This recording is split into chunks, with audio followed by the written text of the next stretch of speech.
என்னடி நீ கொடைக்கானல் போறியாமே? அம்மா சொல்லுச்சு. டிக்கெட் புக் பண்றதுக்கு இவ்ளோ நேரமா? டிக்கெட் புக் பண்றதெல்லாம் தாண்டி பசுபதியை போய் ஜெயில பாத்துட்டு வந்தேன். ஏய், என்னடி சொல்ற? ஆமாக்கா, என்னமோ ஒரு வெறி. அவனை ஜெயில வச்சு பார்த்தாதான் திருப்தி ஆகுங்கிற மாதிரி இருந்துச்சு. விஜய கொண்டு போய் நிறுத்தி வச்சான்ல, அதுக்கு பதிலடி கொடுத்துட்டேன்னு நான் சொல்லணும். அதுக்காக தான் போனேன். ஏண்டி லூசா நீ? அவன் தான் ஜெயிலுக்கு போயிட்டான்ல, அப்புறம் எதுக்கு தேவையில்லாத வேலை? தேவையில்லாத வேலைதான். ஆனா இப்பதான் என் மனசுக்கு திருப்தியா இருக்குக்கா.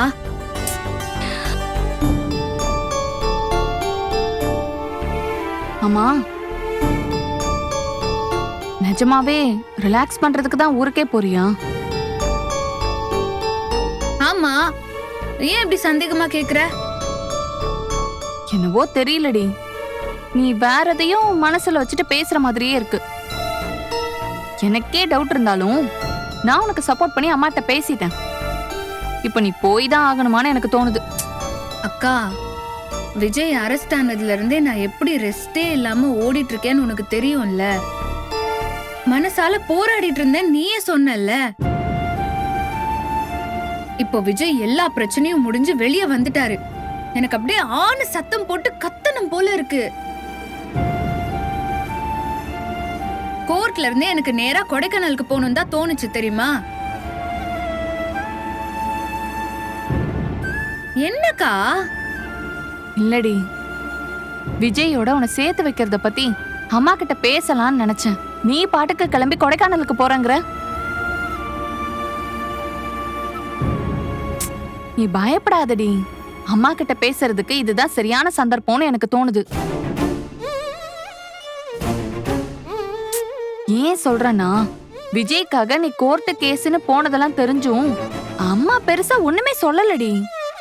பசுபதி ஒழிஞ்சா சரின்னு சாதாரணமா விட்டுருச்சு. அம்மாவோட மூடு நல்லா இருக்கும் போதே நைஸா நம்ம பேசி பார்க்கலாம்டி. இந்த டைமை யூஸ் பண்ணிக்க நினைக்காம நீ பாட்டுக்கு கொடைக்கானலுக்கு ரிலாக்ஸ் பண்ண போறேன்னு கிளம்புற.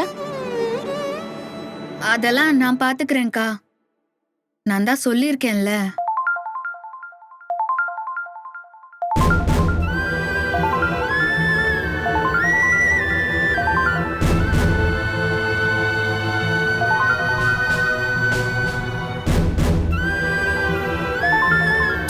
ஏய், விஜய் தானே?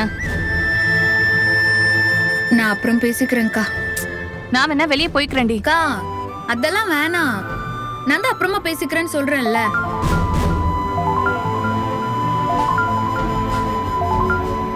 ஏய், ஏண்டி? நீ முதல்ல அவர் கால் பண்ணி பேசு. அந்த ரூம்ல கூட போய் பேசுடி.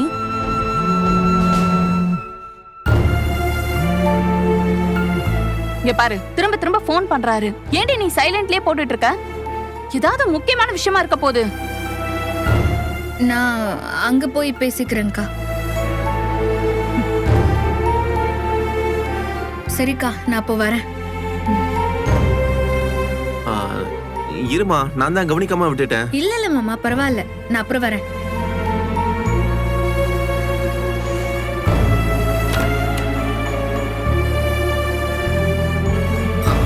கவனிக்காம வந்துட்டேனோ?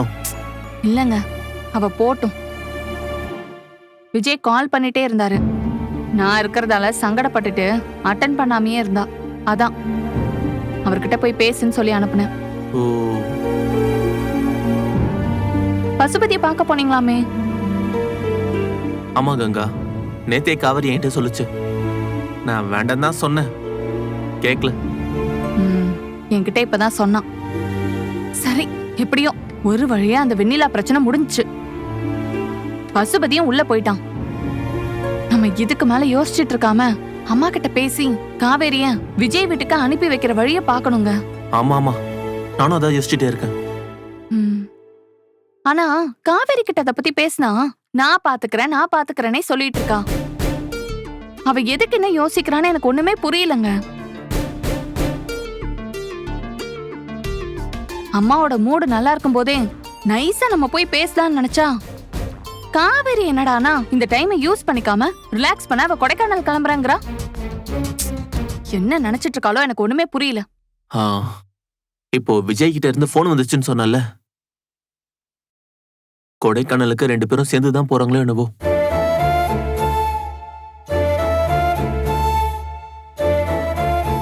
ஏங்க என்ன சொல்றீங்க? எனக்கு அப்படிதான் தோணுது கங்கா. உனக்கு ஒரு விஷயம் தெரியுமா? காவேரி ஒர்க் ஷாப்னு சொல்லிட்டு 4-5 நாள் எங்க போயிருக்கான்னு தெரியுமா? விஜயோட ஃப்ரெண்டு ஃபார்ம்ல தான் இருந்திருக்காங்க. நிஜமாவா? ஆமா, காவேரிக்கு அம்மா போட்டப்போ விஜய் ஃபுல்லா நம்ம வீட்டுல தான் இருந்திருக்காப்புல, அந்த ரூம்ல. அதனாலதான் விஜய்க்கும் அம்மா போட்டிருக்கு.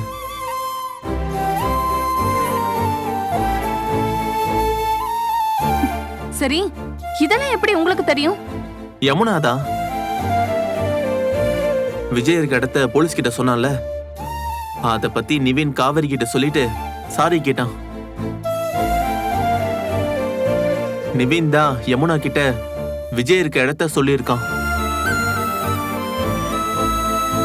அவன் சாரி கேட்டப்போ நானும் பக்கத்துல தான் இருந்தேன். அதுக்கப்புறம் நிவின் கிட்ட என்னதான் நடந்துச்சுன்னு கேட்டப்போதான் எல்லாத்தையும் சொல்லிட்டான். அவங்க 2 பேரும் கொஞ்ச நாள் கொடைக்கானல் வீட்டுல எந்த தொல்லையும் இல்லாம நிம்மதியா இருந்துட்டு வரலாமேன்னு பிளான் பண்ணிருக்காங்களோ என்னவோ. அப்படி இருந்தா சந்தோஷமா போயிட்டு வரட்டுங்க. ஆனா அத நம்ம கிட்டயாவது சொல்லிட்டு போலாமே. அவங்களுக்கு இன்னும் முழுசா நம்ம மேல நம்பிக்கை வரல கங்கா. அப்படின்னா எந்த விதத்திலையும் பிரச்சனை வர வேண்டாம்னு யோசிச்சிருக்கலாம்ல.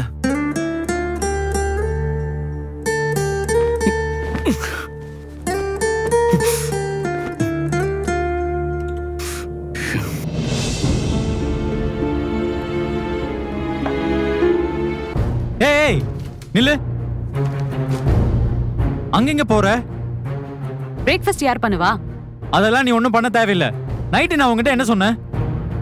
உன் திங்ஸ் எல்லாத்தையும் பேக் பண்ணிட்டு உங்க அம்மா வீட்டுக்கு போன்னு சொன்னானா இல்லையா? காஃபி ஆறிடும், முதல்ல அதை குடிங்க. ஏய், என்ன நக்கலா இருக்கா உனக்கு? கிளம்புடி, கிளம்பு. என்ன சும்மா பூச்சாண்டி கட்டிட்டு அப்படியே விட்டுருவேன் நினைச்சியா? இவ்வளவு நாளும் அதை தானே பண்ணிட்டு இருந்தான்ற நினைப்புல தானே இப்பவும் திமிரா பேசிட்டு இருக்க. இப்ப நான் என்ன திமிரா பேசிட்டேன்? காஃபி ஆறிடும் சொன்னது ஒரு குத்தமா? முதல்ல நீ எதுக்கு எனக்கு காஃபி போடணும்? உனக்கும் எனக்கும் ஒண்ணு இல்லைன்னு எல்லாமே முடிஞ்சிருச்சு நேத்தே உங்ககிட்ட சொன்னேன்ல. அப்புறம் எதுக்கு இதெல்லாம் தேவையெல்லாம் பண்ணிட்டு இருக்க? ஓ, ஒன் மேன் ஆர்மி மாதிரி ஒன் மேன் கோர்ட்டா?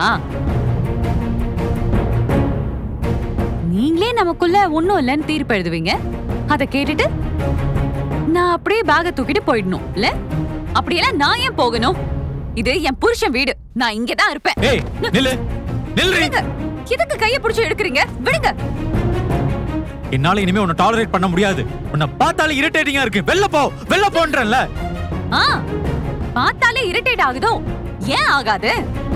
பண்ற தப்ப தட்டி கேட்டா பொண்டாட்டிய எந்த புருஷனுக்கு தான் பிடிக்கும்? நீங்க மட்டும் என்ன விதிவிலக்காவா இருக்க போறீங்க? ஏய், நான் என்னடி தப்பு பண்ண? சொல்லு, நான் என்ன தப்பு பண்ண? சை, நான் எதுக்கு உங்ககிட்ட ப்ரூவ் பண்ற மாதிரி பேசிட்டு இருக்கணும்?